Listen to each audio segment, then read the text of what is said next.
Erokamano. Kineno gik matimore sani e piny masani jadolo.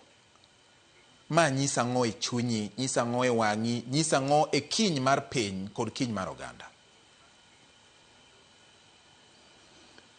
Gik matimore e piny masani moloto e oganda Luo en gima lich ahinya, gima ok onego timre kata ok onego bedie. Wan kaka oganda Luo ne wan gi nyadhiwa, ne wan gi kaka odwani weche otim, kendo e Luowa kae ne waluoro remo. Kachop kama koro dhano nya bedo gi chir mar kedo gi jowetegi ka gi chwero remo, en gima lich ahinya mok onego bed ni timre e oganda Luowa ka. Ji nya bedo gi pogruok e weche mag siasa. Nya bedo ni ng'ato nigi paro mopogore gi wadgi nikech ji kata nyuol rude ok nya bedo ni pachgi chal te.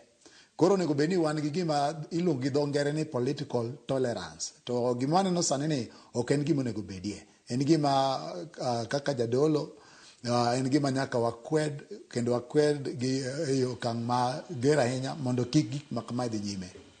Jadolo, udwa kwero gi kanye? Udwa kwero gi ka gisetimore, koso biro kwero gi ute mag lamo, koso biro kwer gi kama chalo na ute mag fwambo?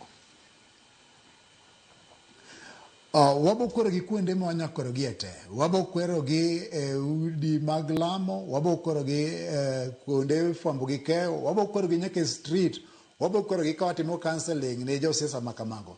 Ok en gima wabo yiego, wabo kwero gi kuonde duto ma wanyale. To dere jopiny ni ma en gima nyaka nywakne. Wakwer weche mag tulo, kochopo kaka weche mag siasa, kata kedo ma remo chwere.